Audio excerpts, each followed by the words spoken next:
Et ce matin, c'est moi qui apporte la parole, fait que je m'accueille moi-même. Yes. Yes. Merci. Merci, Candy. Est-ce qu'on peut donner une bonne main à l'équipe aussi ce matin? Candy nous a amenés dans ces chants de Noël. C'est la saison, on est rendu là, on est dans la saison de Noël, on est parti, c'est commencé. Puis vous le savez, vous me connaissez, j'aime toujours commencer avec une question. Puis je veux vous poser cette question-là ce matin. Est-ce que Noël te parle encore? Ou c'est juste rendu une case à cocher? On ne le dit pas souvent, mais je crois que pour plusieurs, Noël est devenu quelque chose qu'on traverse plutôt que quelque chose qu'on vit. On sait quoi faire, on sait quoi dire, on sait comment se comporter dans nos événements, mais est-ce qu'on se pose la question, est-ce que Noël change quelque chose réellement? Honnêtement, je me pose même la question si les gens se posent cette question, que Noël, c'est-tu supposé de changer quelque chose?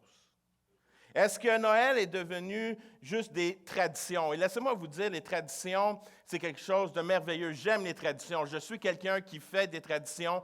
On a des traditions chez les Lafleur. Chez les Lafleur, on a des traditions, on est très traditionnel. Comme vous pouvez voir à l'écran, à chaque année, depuis... Je me souviens plus quand, ça a toujours été comme ça. Il y a une période, soit à la fin novembre, début décembre, nous allons commencer par faire des beignes. Ça fait partie de la tradition, ça fait partie que la famille se rassemble ensemble, puis on fait nos beignes. C'est toujours un temps festif, on a du plaisir, on rit, on rigole, on a du bon temps. Puis par la suite, c'est la période des tourtières. On aime manger, là, ça paraît, hein? Vous comprenez maintenant. Puis j'ai été gentil dans les photos, je n'ai pas mis une photo où vous voyez mon père en train de goûter. Tu sais, c'est le testeur officiel. Mais c'est quelque chose d'extraordinaire. Les traditions sont bonnes. Les traditions sont bonnes, ne sont pas mauvaises en soi, mais il y a une tension qui commence. Il y a des fois, c'est que les traditions deviennent routinières. Puis ça devient comme habituel. Puis on oublie pourquoi on fait ces choses-là. Ça devient une autre chose à faire, une tâche de plus à accomplir durant la période des fêtes, on tombe dans un rythme tellement qu'on court tout partout et on arrive qu'on oublie. On oublie qu'est-ce que c'est Noël. On cherche un moment qui touche le cœur et on finit par un rituel qui remplit notre horaire. On reste pris dans ce qu'on fait et ce qu'on voudrait ressentir. Entre Noël routinier ou un Noël personnel. Moi, ce matin, je voudrais qu'on puisse arriver à choisir un Noël personnel. Et si ce décalage n'était pas un problème en soi, mais plus une invitation. Et si ce vide qu'on sent des fois dans la période des fêtes, parce qu'on peut ressentir ce vide, même si c'est festif, même si on se retrouve souvent avec plusieurs personnes, party de bureau, et on vit plein d'activités, mais des fois, on retrouve quand même dans la saison de Noël seul. Même si je suis entouré, des fois, tu peux te sentir seul. Qu'il existe un Noël qui ne dépend pas des décorations, de l'ambiance ou du rite, des traditions, mais qu'un Noël personnel vienne nous rencontrer aujourd'hui. Parce qu'à l'origine, Dieu n'a jamais voulu que Noël soit un rituel. Il n'a jamais voulu que ça soit ça. La saison de Noël, la naissance de Jésus, c'est au bout de la ligne, c'est une rencontre qu'il désire. Il cherche quelque chose de proche, il cherche quelque chose qui peut rejoindre le vrai. Authentique. C'est ça que Noël veut. C'est ça que Jésus veut. C'est exactement ça qu'on retrouve dans l'histoire de Noël. Ce côté d'intimité, ce côté, on va voir une jeune famille avoir un enfant. Et surtout dans un endroit que personne n'aurait imaginé. À Bethléem. Il faut comprendre que Bethléem, c'est un peu comme nous aujourd'hui, si on dirait au Québec. Hey, imaginez-vous, il va y avoir quelqu'un de grand qui va venir au monde à Val-d'Or. C'est comme, c'est où ça, Val-d'Or? on connaît, mais tu sais, c'est quoi ça? Tu sais, c'est un peu ça, de dire qu'il y a un enfant qui va être né à Bethléem. Et il y a un prophète dans l'Ancien Testament qu'on va lire dans quelques instants, qui va prophétiser 700 ans avant Jésus. Il va prophétiser la naissance de Jésus qui va arriver à Bethléem, à cet endroit tout petit. Et ce prophète, dans ce moment-là, le prophète Michée, il est dans une saison, il vit dans la même saison que le prophète Isaïe. Plusieurs d'entre vous connaissez plus peut-être Isaïe, mais ils vivent dans la même saison. Ils vivent des moments où que le gouvernement est instable. Ils vivent la persécution. Ils vont être déportés. Et là, Michée va avoir une prophétie pour le futur, pour donner espoir, pour que le peuple puisse s'accrocher. Michée parle à un peuple divisé, inquiet, qui cherche un signe que Dieu n'a pas abandonné son alliance. Et c'est ça que Michée va faire. Il va donner une parole. Michée 5, 1 à 4. « Et toi, Bethléem Ephrata, dit le Seigneur, tu es une localité peu importante parmi celles des familles de Juda. Mais toi, je veux faire sortir celui qui doit gouverner en mon nom le peuple d'Israël, et dont l'origine remonte aux jours d'autrefois, aux temps les plus anciens. Le Seigneur abandonnera son peuple en attendant le moment où la femme qui doit enfanter enfantera. Ceux qui auront survécu à l'exil rejoindront alors les autres Israélites. Et lui, il se dressera. Il sera le berger de son peuple par la puissance du Seigneur et par la présence majestueuse du Seigneur, son Dieu. Les gens de son peuple vivront en sécurité, car on reconnaîtra sa grandeur jusqu'aux extrémités de la terre. C'est lui qui amènera la paix. Je ne sais pas, dans mon micro, j'ai toujours comme un petit écho. Et Dieu a fait cette promesse étonnante. Le roi qui viendra dans un village tout petit, que personne ne peut remarquer. Bethléem. Là où que Dieu avait choisi David, un berger lui aussi. C'est comme si Dieu nous disait, je bâtis pas sur les grandeurs, sur la grandeur humaine. Je bâtis sur l'humilité. Ce que nous trouvons trop petit souvent, Dieu choisit pour accomplir le plus grand. Et quand Jésus naît enfin, Dieu ne veut pas chercher la puissance ou les religieux pour l'annoncer. Il continue dans la même logique. Il se révèle à des bergers. Des hommes simples, invisibles, ceux que personne n'invite aux grandes nouvelles, mais Dieu les invite eux, parce qu'on doit comprendre que les bergers à l'époque, ce n'était pas la job que tout le monde voulait. Personne venait au monde et disait « j'ai le goût d'être berger, moi ». C'était pas ça. Les gens ne grandissaient pas en désirant être berger. Pourquoi? Parce qu'il y avait de l'oppression. Les gens alentour se moquaient des bergers. Les gens riaient des bergers. C'était la job comme personne ne veut. C'est comme aujourd'hui, quasiment, ceux qui ils ramassent les vidanges.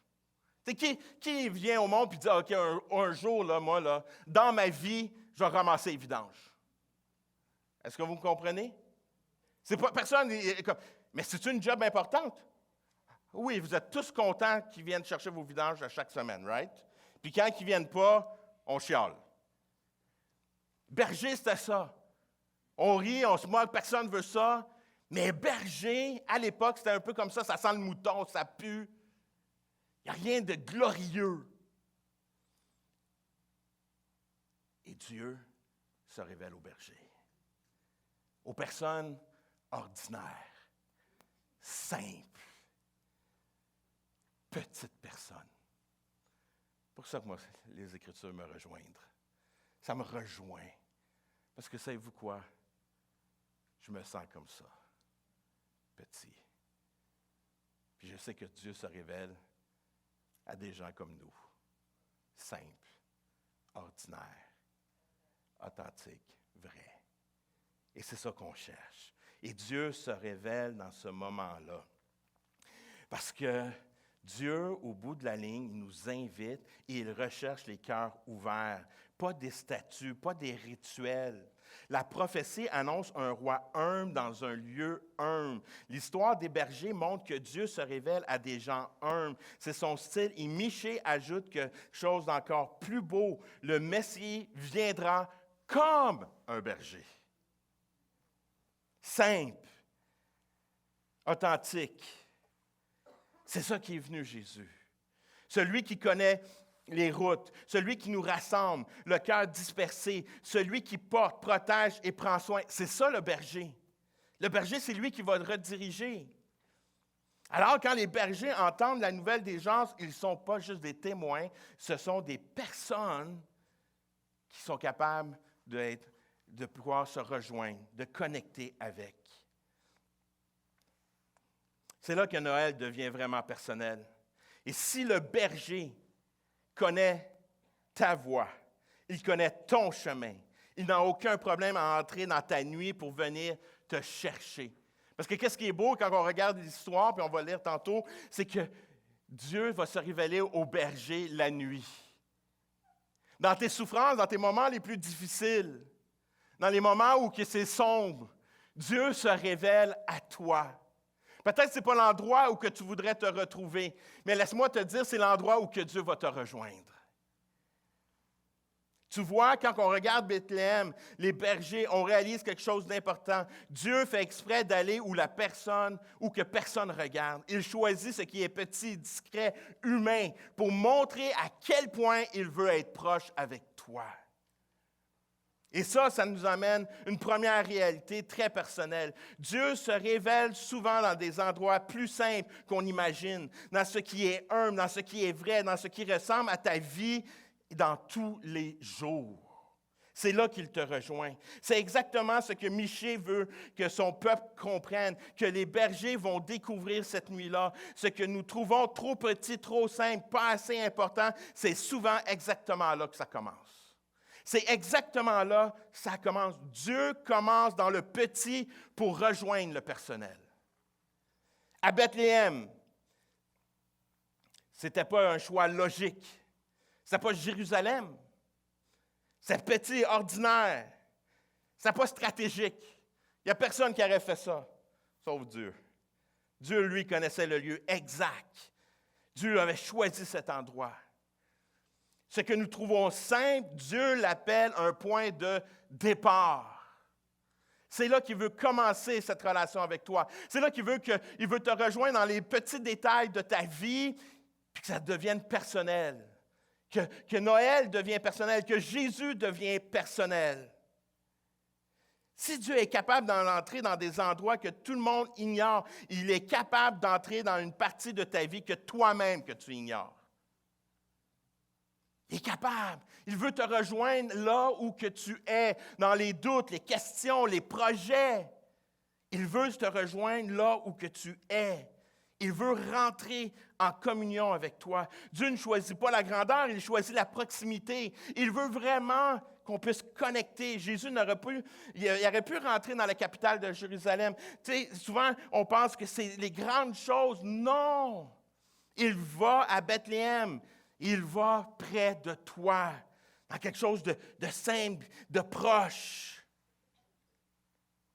Il n'attend pas que ta vie soit parfaite pour venir. Il n'a pas entendu que la scène soit parfaite. Il n'a pas entendu que tout soit fonctionnel comme il faut. Non. Ce n'est pas une question de performance, ce n'est pas une question de perfection, que je dois être parfait avant que Jésus me parle. Non, au contraire. Il va te rejoindre où que tu es, pourvu que tu y rouvres ton cœur et que tu décides d'avoir un Noël personnel. On cherche souvent Dieu dans le grand, les grands événements, les grands moments. Oh, ça va être extraordinaire. Mais ce matin, je suis là, puis je veux t'amener à la réalité de te dire que Dieu veut se révéler chez toi. Savez-vous, j'aimerais ça que vous puissiez comprendre que les moments les plus puissants dans ma vie, les moments qui m'ont touché, qui m'ont parlé, qui m'ont guidé, qui m'ont dirigé, ce n'était pas à l'appel. Ce n'était pas dans des grands rassemblements. C'était chez nous, tout seul, dans ma chambre, simplement, dans mon auto, dans ma douche, je vous l'ai déjà partagé. Dans des moments d'intimité simple, où que je sentais la présence de Dieu. Quand que je me réveille la nuit, puis que Dieu me parle, dans la simplicité, il veut cette proximité. Il veut qu'on puisse vivre cela. Dieu nous parle dans des endroits simples. Il faut arrêter de chercher toujours le grand. Cherchons juste à le découvrir où que je suis. Savez-vous, c'est ça qui est incroyable. C'est ça qui j'ai de la misère des fois avec certaines personnes qui arrivent et disent « Ah, je sens que là, tel endroit, ça va être comme... » Hey, sais-tu quoi? Dieu doit se manifester dans ton cœur en premier. Arrête de chercher le réveil tout partout. Réveille-toi en premier. Puis quand tu te réveilles, toi, en premier, qu'est-ce qui va se produire? Tu vas vivre cette proximité. D'autres personnes alentour de toi vont vivre cela. Puis tout d'un coup, il va y avoir un mouvement qui va prendre place. Et ce mouvement-là va être de personnes simplement qui vont vivre une proximité avec Dieu dans leur quotidien. Dans leur quotidien, pas juste une journée par semaine. C'est ça un Noël personnel. C'est ça Jésus personnel. Dans des petites conversations, dans des moments calmes. Dernièrement, j'étais dans une soirée de leadership que j'enseignais sur la simplicité. Et j'ai demandé à tout le monde de fermer leurs yeux. Je dis, fermez vos yeux. Puis je voudrais que vous vous posiez la question, la dernière fois que vous avez réellement senti la présence de Dieu. Je veux que vous pensiez à ce moment-là, que vous avez senti la présence de Dieu. Est-ce que c'était un moment chaotique que vous avez senti ça? Ou c'était plus dans une simplicité? Savez-vous, souvent on peut vivre des moments chaotiques et Dieu se révèle dans ce moment chaotique-là. Je pense à Pierre, je pense à Paul qui sont en prison. Des moments chaotiques, mais savez-vous quoi? Ils sont tout seuls dans la prison. Ils sont simples. Ils sont là, ils sont prêts, puis Dieu va les rejoindre dans un endroit où personne ne veut aller. Dans une petite celle, dans une petite maison, dans un petit endroit. Et Dieu se révèle. Ils ont écrit des lettres. Paul a écrit des lettres alors qu'il est dans une prison. Pour nous.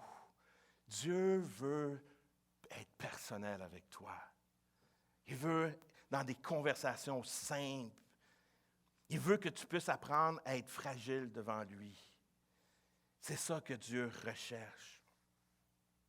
Dieu commence souvent son œuvre dans des zones que nous trouvons trop petites pour être importantes. Le début d'un changement spirituellement ressemble à rien des fois qu'on pense nous. Mais la réalité, ce changement spirituel commence par une phrase que quelqu'un te dit peut-être. Un petit mot, une petite parole. Je ne sais pas combien de fois, moi et Laurent, on a des discussions. On commence à parler. Une phrase qui me mentionne. Puis ça vient me bouleverser. Et vice-versa, je lui parle, puis tout ça. Ah, attends, il faut que je prenne une note. Puis c'est pas que je suis intelligent, là. C'est juste que Dieu nous utilise. Puis on se laisse guider par Dieu. Puis c'est simplement comme ça. Une petite phrase, dans la simplicité, que Dieu se révèle. Dans nos inconforts intérieurs, il vient. Un verset que tu entends comme 100 fois tu l'as entendu, puis tout d'un coup, il prend vie.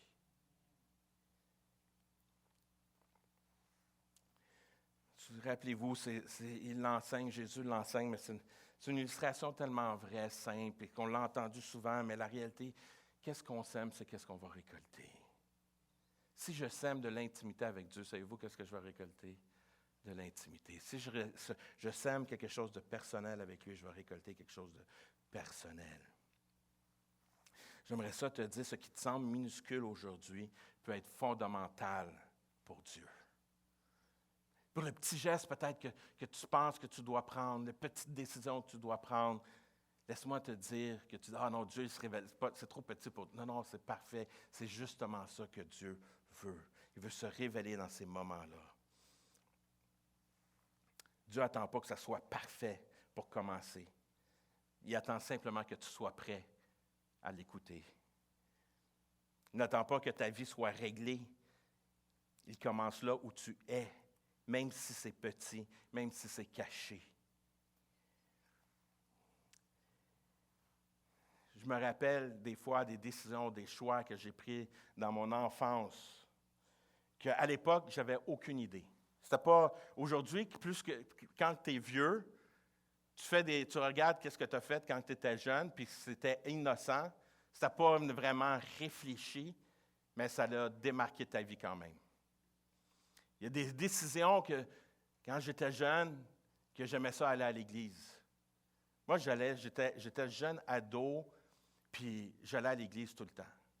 J'allais le mercredi soir. Puis c'était pas forcé, mes parents ne m'ont jamais forcé. Si j'ai une chose que je remercie de mes parents, ils ne m'ont jamais forcé. Ils m'ont juste comme, nous autres, on y va, fais comme tu veux. Je n'ai jamais senti une pression de mes parents que je devais aller à l'église. Eux, ils allaient, ils m'invitaient, puis c'était ça. Puis eux, ils n'allaient même plus, des fois. Mais moi, j'étais là. Moi, j'y allais. J'allais parce que j'aimais ça.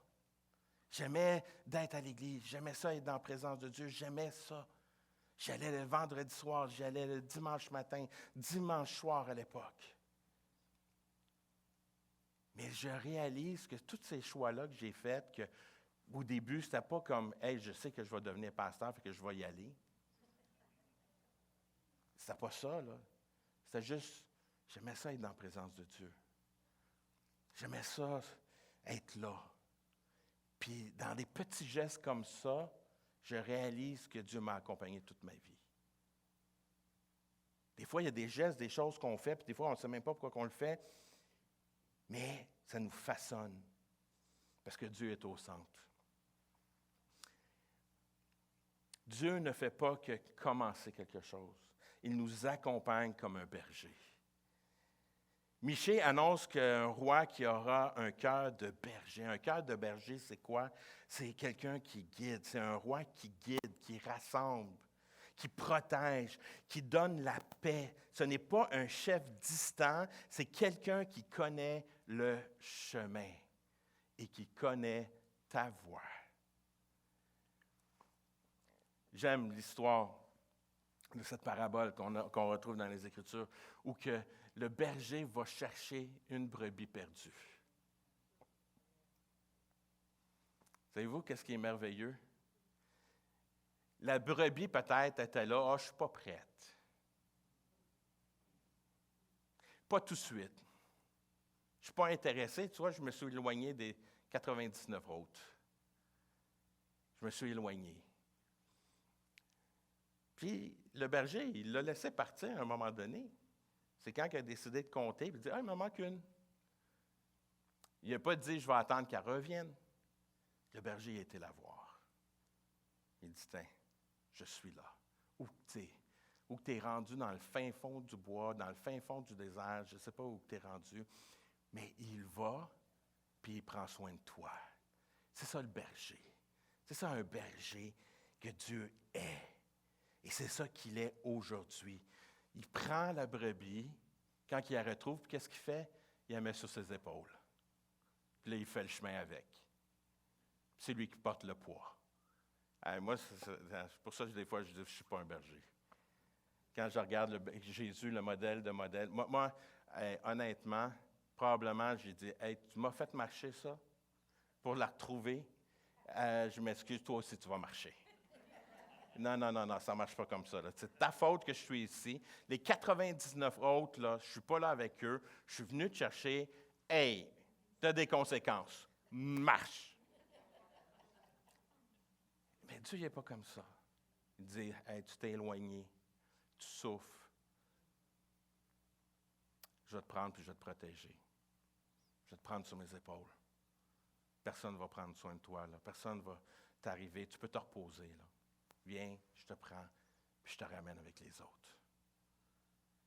C'est ça Dieu. C'est ça Dieu. C'est un Dieu personnel. C'est ça qu'il veut pour nous. Puis c'est ça qui est extraordinaire, c'est que les premiers invités à la naissance, ce sont des bergers. Et ce n'est pas un hasard que Dieu parle et qu'il va chercher un berger. C'est comme si Dieu nous dit, c'est que mon fils aura un cœur de berger, alors j'appelle ceux qui comprennent ce langage. C'est ça qui est en train de nous dire Dieu. Les bergers vivaient dehors, dans l'ombre, ils n'étaient pas les premiers sur la liste sociale. Mais Dieu dit, vous, je vous veux en premier. C'est vous qui vont aller voir Marie et Joseph en premier. Luc 2, 8 à 12. C'est dans cette même région, il y avait des bergers qui passaient la nuit dans les champs pour garder leurs troupeaux. Un ange du Seigneur leur apparut et la gloire du Seigneur les entoura de lumière. Ils eurent alors très peur, mais les anges leur dirent, « N'ayez pas peur, car je vous annonce une bonne nouvelle qui réjouira beaucoup tout le peuple. Cette nuit, dans la ville de David, est né pour vous un Sauveur. C'est le Christ, le Seigneur. Et voici le signe qui vous fera reconnaître. Vous trouverez un nouveau-né enveloppé de l'ange et couché dans une mangeoire. » C'est-tu incroyable? Noël commence avec des gens ordinaires parce que Dieu veut que Noël soit accessible, proche et personnel. Si Jésus est le berger, ça veut dire qu'il sait exactement où te trouver aujourd'hui. Comme j'ai mentionné, avec cette brebis perdue, il va te chercher, il connaît que tu es fatigué, ta confusion, tes chemins qui sont dispersés, mais il est comme un berger, il entre dans ta nuit où que tu es, il t'appelle par ton nom, il marche vers toi quand tu ne sais même plus comment marcher.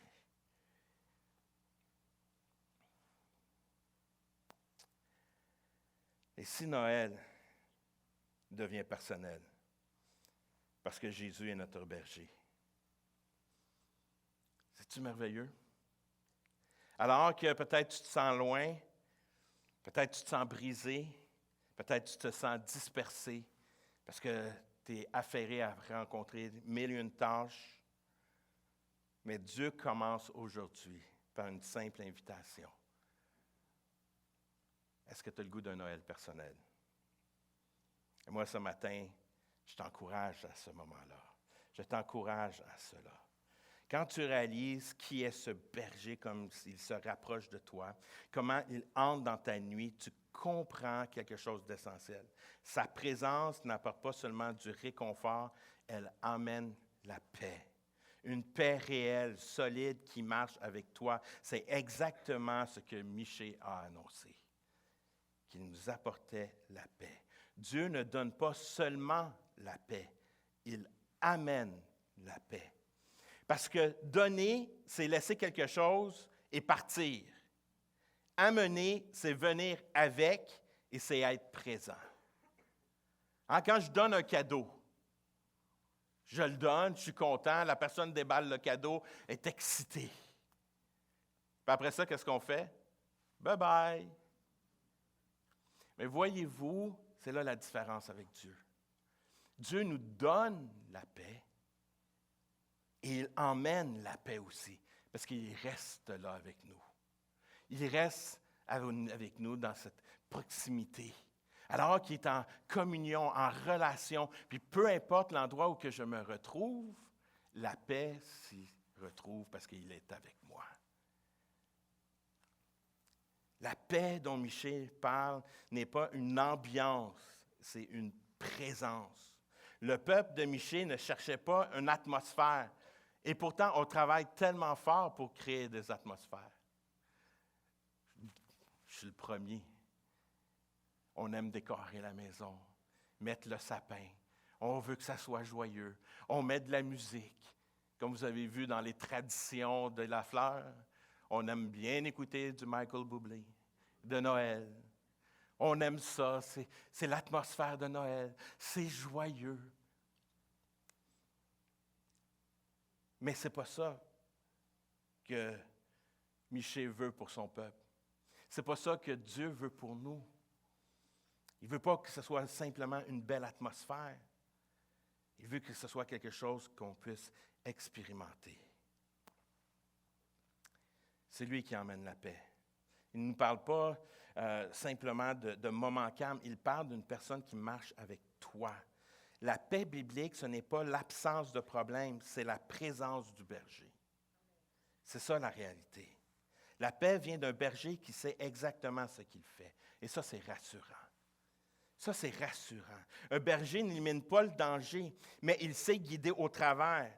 Il connaît les sentiers, il voit plus loin que toi. Il sait où sont les sources d'eau, même quand toi, tu vois seulement le désert.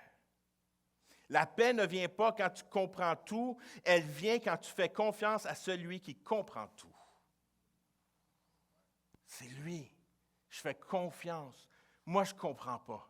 Je ne comprends pas la situation. Je ne comprends pas. Toi, Dieu, est-ce que tu comprends? Oui. OK, je te fais confiance. C'est ça la confiance. C'est ça la foi. Et alors que je fais confiance en Dieu, qu'est-ce qui se produit? J'expérimente une paix. Et le problème, es-tu parti? Non. C'est juste qu'il sait quoi faire. Il sait comment l'arranger. Il sait comment passer à travers. Il sait comment naviguer à travers les situations. Et c'est là que, peu importe les situations qu'on vit, au bout de la ligne, on fait confiance à Dieu. On lui fait confiance. Et c'est ça la beauté, c'est qu'il sait quoi faire. Tu sais, dans les tempêtes qu'on a d'hiver, tantôt, c'est comique, on parlait de ça, moi, puis Anne, puis elle me parlait de hier dans la neige et la tempête. Et souvent, quand on se retrouve dans des tempêtes d'hiver, on n'est pas capable de voir loin. Hein? Nous, des fois, on aimerait ça voir loin. Mais qu'est-ce qui arrive? C'est qu'on est capable de juste voir la ligne jaune ou les petites traces, des fois, l'hiver. Puis on dit, OK, on suit ça. Je fais confiance. Je ne vois pas loin. Mais les traces sont là. Il y a quelqu'un qui a passé avant moi. Tu espères juste qu'il n'a pas été dans le champ. Mais tu fais confiance. Puis c'est ça avec Dieu. On ne voit pas toujours loin. Puis on ne sait pas tout. Mais je fais confiance qu'il est là. Parce que lui, il a des traces devant moi. C'est lui qui marche en avant de moi. Puis j'essaie de mettre mes pas devant. Mettre mes traces dans ses traces. Puis si lui est passé là, je vais passer là. Je vais passer à travers. Je vais marcher avec lui. La paix arrive souvent dans les lieux qui ne ressemblent pas du tout de la paix. Bethléem, ce n'était pas un endroit paisible. C'était un village perdu, comme j'ai dit, qui était instable. Mais c'est là qu'il arrive. Et c'est là que la paix arrive. La paix n'est pas déterminée par ce qu'on voit. Des fois, on a besoin de ça, puis OK, là, mais c'est pas comme ça que ça fonctionne. J'aimerais ça que ça soit comme ça, mais non. La paix, souvent, on va la retrouver quand on est dans le chaos. La paix, on va la retrouver quand je suis confus. La paix, c'est quand je suis dans des prières que fragiles, j'abandonne devant Dieu, puis que je suis vulnérable devant Dieu, puis que je lui dis tout, puis que tout d'un coup, je ressens la paix. C'est dans ces moments-là.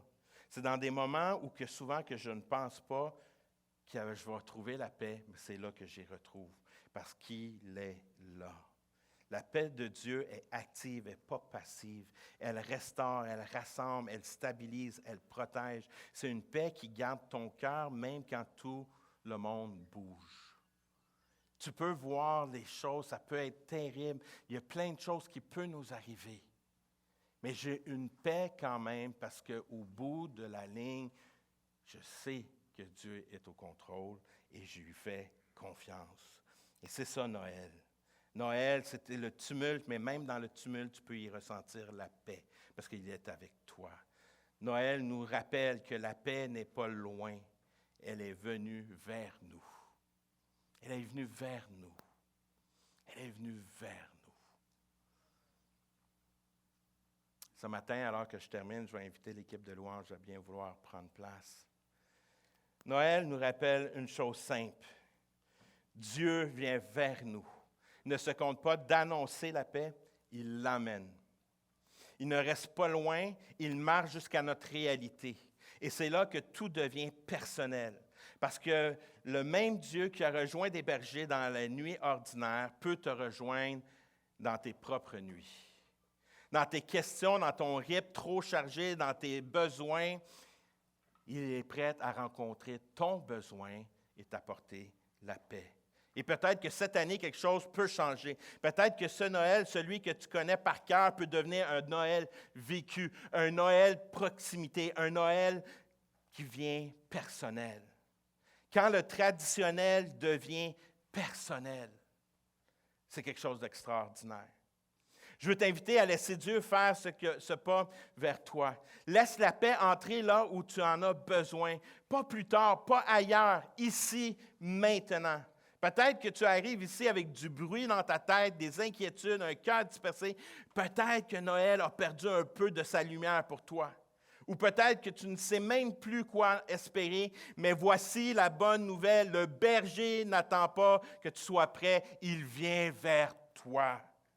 Alors, je t'invite simplement à ouvrir un petit espace à l'intérieur, un espace vrai, un espace personnel, que tu peux lui dire, « Seigneur, j'ai besoin de ta paix. J'ai besoin d'expérimenter un Noël personnel. Rejoins-moi dans mon petit.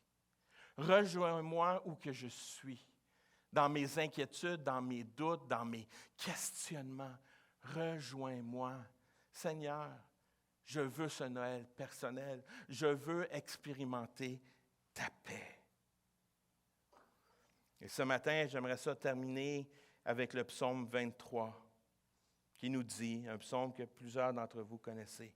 « Le Seigneur est mon berger, je ne manquerai de rien. Il ne me met au repos sur des verts pâturages. Il me conduit au calme près de l'eau. Il me fait revivre. Il me guide sur la bonne voie, car il est fidèle à lui-même. Même si je marche dans la vallée de l'ombre et de la mort, je ne redoute aucun mal. Seigneur, car tu m'accompagnes, tu me conduis, tu me défends. Voilà ce qui me rassure face à ceux qui me veulent du mal. Tu prépares un banquet pour moi. Tu m'accueilles en versant sur ma tête de l'huile parfumée. Tu remplis ma coupe, elle déborde. Oui, le bonheur et la grâce m'accompagneront tous les jours de ma vie. Seigneur, je reviendrai dans ta maison aussi longtemps que je vivrai. Seigneur, viens maintenant. Viens comme le berger. Viens comme la paix. Fais de ce moment un Noël personnel pour chacun d'entre nous. Est-ce qu'on peut se tenir debout ce matin? Nous allons rentrer dans ce temps de louange et d'adoration et de seulement laisser Dieu prendre la place ce matin. Dieu veut que ce Noël soit un Noël personnel. Il veut qu'on puisse simplement ouvrir nos cœurs et être accessibles. Et alors qu'on rend notre cœur accessible, nous allons expérimenter comment que Dieu, le Dieu créateur, le Dieu de l'univers, le Dieu qui a envoyé son Fils unique à Bethléem pour aller jusqu'à une croix, qui est mort à la croix pour nous, qui est ressuscité 3 jours par la suite, pour qu'on puisse vivre une relation d'intimité avec lui. On puisse simplement s'abandonner à lui ce matin et simplement lui dire, Seigneur, prends la place qui te revient. Je t'accepte ce matin dans ma vie. Prends la place qui te revient. Touche mon cœur, touche mon être. Seigneur, je te demande ta paix et je veux expérimenter un Noël personnel.